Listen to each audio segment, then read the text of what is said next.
رایج ترین اشتباهات زبان آموزان و گویندگان زبان انگلیسی کدام ها اند؟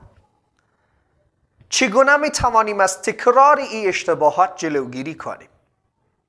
سلام، من مرتضی هستم و این یک ویدیوی دیگر از انگلیش بود مرتضی است. در برنامه امروز قصد داریم به پاسخ همین پرسش ها بپردازیم. رایج ترین اشتباهات زبان آموزان و گویندگان زبان انگلیسی کدام ها اند؟ In today's program, I'm going to let you guys understand about the common mistakes in English that English speakers and English learners would typically make it. If you're interested to understand what they are and how to correct them appropriately, let's go to watch the rest of the video.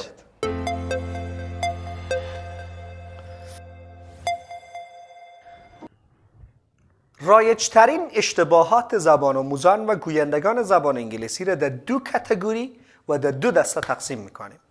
این دسته‌بندی فقط برای همین ویدیو هست. اشتباهات بیشتر و نکات کلیدی بیشتر در ویدیوهای بعدی خدمتتان تقدیم خواهیم کرد.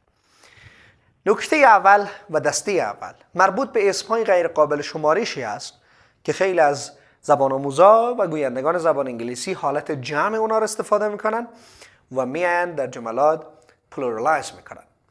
The first classification and the first part that English learners and a lot of English speakers would make mistake is based on the non-countable nouns in singular nouns that most often they pluralize them. Let's see what they are and how can we correct them appropriately. The first word that we have it is based on the word accommodation. Accommodation is a non-countable noun that we typically use it in a singular form, not plural. کلمه اول accommodation است. Accommodation میشه تسهیلات، وسایل و اسباب راحتی. اگر شما بگوین پدرم دیروز تسهیلات زیادی برای خانه خرید، شما نمیان بگین که my father bought a lot of accommodations for our house yesterday. کلمه accommodations در اینجا جمع بسته نمیشه. طبیعتا ما میگیم که my father bought a lot of accommodation for our house yesterday. A lot of accommodation. کلمه بعدی و اسم بعدی که طبیعتا به شکل جمع دوستا استفاده میکنن کلمه advice است. Advice میشه نصیحت. شما تصور به این بکنین که اگر یک فرد به شما را نصیحت کنه و شما بخواین به یک فرد دیگه بگوین که علی آمد مرا کل نصیحت کرد و بسیار نصیحت های زیاد کرد، شما نمیتونین بگوین که علی gave me a lot of advices. چرا؟ چون کلمه advice در درون خودش uncountable noun است و شما نمیتونین یک اس اضافه کنین و او advices شد. اگر کسی بخواد advice یا نصیحت را به شکل جمع استفاده بکنه، ما یک عبارت دیگه رو داریم به نام پیس. شما میتونین پیس را استفاده کنین و او را جمع کنین. For example, Ali gave me pieces of advice. Pieces of advice یعنی کل نصایح. کل نصیحت ها برام کرد و رفت. Another word that we typically pluralize them is the word feedback. کلمه feedback است. Okay, feedback means بازخورد. If we're going to use them in English sentences, try to be cautious that we have to use in a singular form. ما نمیتونیم شکل جمعش استفاده کنیم. به طور مثال، موضوع اخیر ما، مقاله اخیر ما بسیار بازخوردهای مثبت را داشته. So, my last article had a lot of positive feedbacks. No. We'd better say and would better use in a singular form. ما کلمه feedback رو باید به شکل مفردش استفاده کنیم. My article, my recent article had a lot of feedback. Took a lot of feedback. هیچ وقت ما نمیم feedbacks جمع کنیم. کلمه بعدی کلمه furniture هست.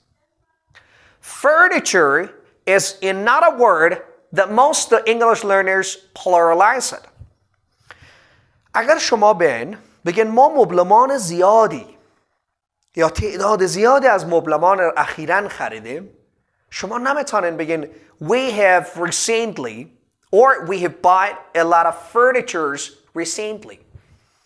کلمه furnitures در اینجا به حالت جمع غلط است. اینمی جمله رو شما میتونین چی رقم بیان کنین؟ بیان او را فرنیچر به حالت مفرد استفاده کنین. چی رقم؟ We have bought a lot of furniture recently. فرنیچر رو به حالت مفرد استفاده میکنیم و جمله شما درست خواهد بود. Another word is clothing. Okay, what does it mean clothing? Clothing لباس. جامه. اگر کلمه لباس شما بیاین در جملات به کار ببرین، باز هم قابل جمع نیست. به طور مثال شما نمیتونین بگین که من دیروز 2 لباس خریدم. بگین I bought 2 clothings yesterday. No, it is a little bit incorrect. به جای شما میتونین بگین که I can buy a lot of clothing. I can buy a lot of clothing when I have a job. زمانی که من شغل داشته باشم میتونم لباسهای زیاد بخرم. So, for the next, or another word that we have, it is the word equipment. Equipment. Equipment is another word that most of the people would pluralize it. کلمه equipment تجهیزات. تجهیزات کلمه دیگه است که خیلی از زبان آموزان میان به شکل جمعش استفاده میکنن. تجهیزات نظامی خیلی زیادی در کشور باقی مانده. شما اگر بین ایره بخواید در انگلیسی استفاده کنین، شما نباید بگوین که there are a lot of military equipments in our country. نه، شما کلمه equipment رو به حالت مفردش باید استفاده کنین. چرا؟ چون این غیر قابل جمع است. چی رقم؟ There are a lot of military equipment. نه equipments. Equipments استفاده نمیشه. Another word is information. Information. Information. اطلاعات. کلمه اطلاعات یک کلمه دیگه است که در درون خودش غیر قابل جمع هست و شما نمیتونین شکل جمع با اضافه کردن اس و ایس جمع ببندید. Another important word that we've got in English is called information. Information is non-countable. And if you decide to pluralize it, you better add it with an expression, with a piece, rather than just adding s or es or ies at the end of the noun and pluralize it. It is incorrect that you say, I have a lot of informations about mathematics. ما اطلاعات زیادی درباره ریاضی دارم. شکل درستش این است که بگین I have a lot of information about mathematics. کلمه بعدی کلمه luggage. Luggage. Luggage میشه جامدان. کلمه جامدان یک کلمه دیگه است که طبیعتاً ما نمیتونیم پلورالایز و شکل جمعش استفاده کنیم. جامدانهای آبی جامدانهای خوبی هستند. اگر شما بیاین این جمله را در انگلیسی نوشته کنین و یا در انگلیسی استفاده کنین، طبیعتاً نمیتونین شکل جمعش استفاده کنین. Blue luggage are the good luggage. No. The blue luggage is my favorite luggage. جامدان آبی جامدان مورد علاقه من است. The other word is news. اخبار. کلمه news کلمه است که خیلی از زبان آموزا به شکل اشتباهی دارن استفاده میکنن. به طور مثال اخبار اخیر اخبار منفی هستند. میگن the recent news are bad news. نه، ما نمیتونیم این کلمه نوزر با فعل جمع استفاده کنیم. The recent news is. The recent news is. Your news is. My news is. و باید به حالت مفرد استفاده کنم نه به حالت جمع. So, another word is progress. رشد، ترقی.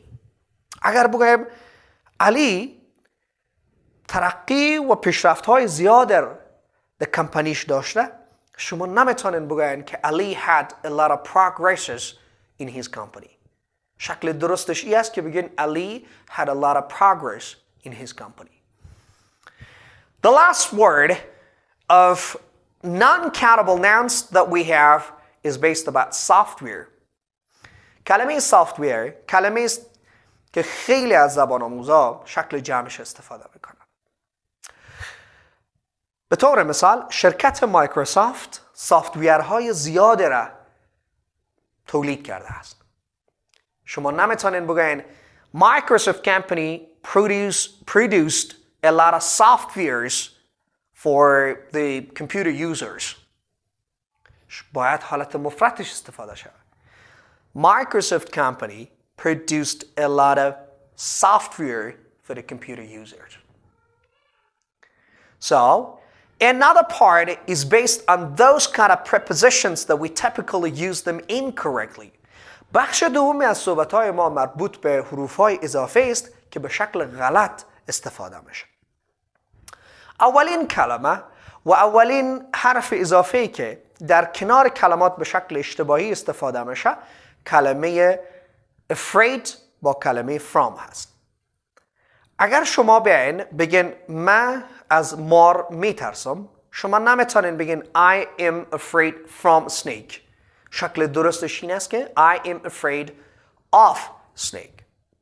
کلمه بعدی anxious. کلمه anxious میشه دلواپس، نگران. اگر بگین مادرم دلواپس برادرم هست، شما نمیتونین بگین My mother is anxious for my younger brother. باید کلمه anxious را بیاین با چی استفاده کنین؟ My mother is anxious about my younger brother. کلمه anxious با کلمه about استفاده میشه تا ای که با کلمه for استفاده میشه. کلمه بعدی و یکی از رایج‌ترین اشتباه‌های دیگه کلمه arrive هست. شما کلمه arrive را با دو preposition به شکل درست میتونین استفاده کنین. کلمه arrive با این استفاده میشه و با at استفاده میشه. تفاوتش در اینه که کلمه این دال بر مناطق و منطقه های کلان میکنه. زمانی که شما درباره قاره، درباره کشور حرف میزنین معمولا از کلمه arrive این استفاده میکنین. اما اگر شما بیاین برای یک مناطق خرد، مناطق عمومی استفاده کنین، طبیعتاً بیاین از کلمه arrive at استفاده میکنین، نه کلمه arrive to. به طور مثال اگر بگم من به ایران رسیدم، so we would typically say that I arrive in Iran, I arrive in France, I arrive in United States of America. برای کشورها ما معمولاً از این استفاده میکنیم.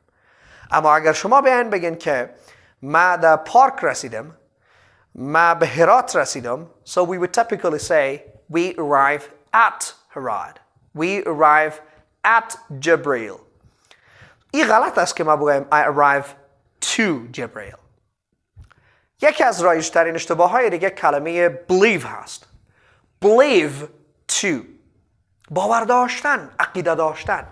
اگر شما بگین من به خداوند باور دارم، طبیعتا نمیتونین بگین I believe to God. باید بگین I believe in God. کلمه بعدی travel. Travel. کلمه travel با کلمه by استفاده میشه، نه با کلمه with. از آنجایی که فارسی زبان ها میگن که من با تاکسی سفر میکنم، من با قطار سفر میکنم، من با هواپیما سفر میکنم، خیلی از زبان آموزا میگن که I travel with plane, I travel with train. غلط است. شما نمیتونین کلمه travel با چی استفاده کنید؟ با کلمه with. شکل درستش اینه که بیاین با کلمه با استفاده کنید. من فردا سفر دارم، با قطار سفر خواهم کرد. I'll travel by a train. I'll travel by a train. یا فردا هوایی سفر خواهم کرد. I will fly by plane. یا I will travel by plane. By land زمینی سفر میکنم. By plane هوایی سفر میکنم. By sea دریایی سفر میکنم. شما کلمه travel را با کلمه by استفاده میکنین تا که بیاین با کلمه with استفاده کنیم. Another word that we typically make mistake is the word congratulation. Congratulate or congratulations. کلمه تبریک گفتن. کلمه تبریک گفتن جزء از کلماتی است که شما نمیتونین کلمه را با کلمه for استفاده کنید. چیزی که خیلی از زبان آموزا رو میبینم به شکل غلط استفاده میکنن. یک نفر از دانشگاه فارغ شده، برش چی میگه؟ میگه I congratulation for you. You completed university. غلط است. شما باید بگوین که I congratulate on. کلمه congratulate با کلمه on استفاده میشه تا با کلمه for استفاده شود. به طور مثال من موفقیتت را تبریک میگم. I congratulate you on your success. Another word that we would typically make mistake is the word covered. Covered. کلمه covered میشه پوشاندن. پوشانده شدن. اگر شما بیاین بگین کو به وسیله برف پوشیده شده، طبیعتا نمیتونین با کلمه by استفاده کنین. ما میگین the mountains are covered with snow. کلمه cover با with استفاده میشه، با کلمه by استفاده نمیشه. Another word that we typically make mistake is the word cure. شفا یافتن، معالجه شدن. اگر یک فرد بگه که او از سرطان معالجه شده، مریضی سرطان وی خوب شده، شما طبیعتا نمیتونین بگین که he is cured from cancer. It's better to use with the word of. He's cured of illness. He's cured of cancer. If you're going to use the word cure with the word from, that is totally incorrect. What happens? Even though the native English speaker understands you, what are you talking? But of course it is hard to understand. And even if some other time they might ask you, do you mean cure of? Yeah, that's going to be the point. کلمه بعدی کلمه deprived است. محروم شدن، محروم ماندن. اگر بگیم دختران افغان از تحصیل باز ماندن، so we would typically say Afghan girls are deprived of education. شما نمیتونین کلمه deprived با کلمه from استفاده کنید. For example, I am deprived from my fundamental right. No. It's better to say I am deprived of my fundamental rights. کلمه بعدی کلمه different. با وجودی که کلمه different شبیه کلمات مقایسوی دیگر استفاده میشه، اما با کلمه than کاربرد نداره. Even though the word different uses the same as the comparative adjectives, but we don't typically use it with the word than. با than کاربرد نداره. به طور مثال برادر من از برادر تو متفاوت است. So you're not allowed to say my brother is different than your brother. No. We would typically say my brother is different from your brother. کلمه بعدی و یکی از رایج ترین اشتباه های دیگه کلمه disappoint است.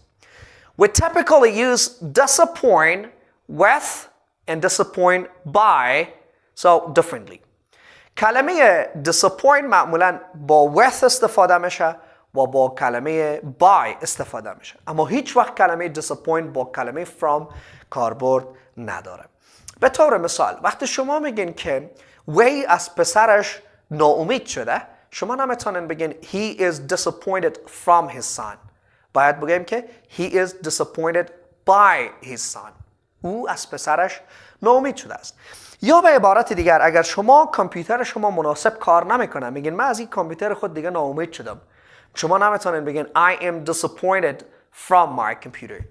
It's better to say I am disappointed with my computer. because it's altered, it does not work well. رایج ترین اشتباه دیگه کلمه translate هست. حتی در پارچه های امتحانی خیلی از مؤسسات میبینم نوشته شده که please translate the words to Persian or to Dari. کلمه translate با کلمه to نمیتونه استفاده شود. شما باید کلمه translate با کلمه into preposition into استفاده کنید. مثلا اگر میگیم لغات زیر را به فارسی ترجمه کنین so it's better to say please translate the following English words into Dari or into Persian meaning. کلمه بعدی کلمه divide است. تقسیم کردن و تقسیم شدن. شما اگر بگین اینمی کیک به 4 دسته و به 4 قسمت تقسیم کنید شما نمیتونین بگین please divide this cake to 4 portions and part. It's better to say divide the cake into 4 portions. So that's going to be the way that we are going to use it. Another one, it's going to be based on the word exception. کلمه exception جز کلمات دیگه است که خیلی از زبان آموزا به شکل غلط دارن استفاده میکنن. For example, میگن که this is exception of our law. این استثناء بر قانون ماه. کلمه exception با کلمه of کالوکیشن درست نیست. ما نمیتونیم این رو به شکل درست استفاده کنیم. It's better to say exception to. Oh, this is an exception to the rules. این استثناء قوانین و مقررات. Another word is fail. ناکام ماندن، ناموفق شدن و جا ماندن.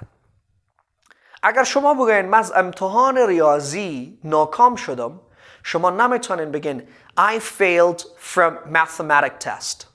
It's better to say fail in. I failed in mathematics test.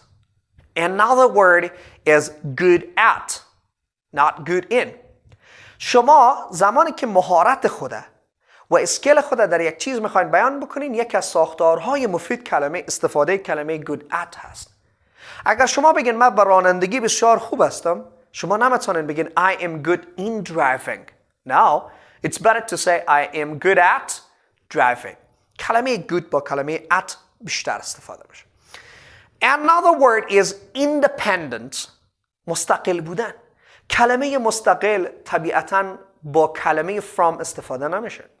شما اگر بگوین که من از والدین مستقل هستم so you're not allowed to say I am independent from my parents. این غلط است. باید بگویم که I am independent of my parents. Another word is interested in, not to. کلمه بعدی علاقمند بودن است. علاقمند بودن زمانی که شما میگین من به موسیقی علاقه دارم شما نمیتونین بگین I am interested to music. بهتر بر این است که بگین I am interested in music. The last word is going to be the word married. ازدواج کردن. شما اگر میخواین بگین که علی با مریم ازدواج کرد هیچ وقت نمیتونین بگین Ali got married with Maryam. کلمه married با کلمه to بیشتر استفاده میشه نه با کلمه with. این کل مطالبی بود که امروز برای شما تهیه کرده بودیم و امیدوارم یک گوشه از اشتباهات شما رو بگیره و شما راحت‌تر با اعتماد به نفس بتونین انگلیسی حرف بزنید. اگر فکر میکنین برنامه‌های ما بر شما کمک میکنه برای حمایت از ما چینل یوتیوب ما رو سابسکرایب، لایک و کلید زنگوله رو فشار بدید. این بر شما کمک خواهد کرد از ویدیوهای بعدی ما آگاه شده و کل مطالب ارزشمند دیگر یاد بگیرید. The last but not least, if you think our today's program was helpful and it would undoubtedly help you learn English easier and faster, to support us, subscribe, like, and press the ring bell. It helps and it supports us to record more validated videos and to help you learn English faster and easier. I wish you all the best. Bye-bye.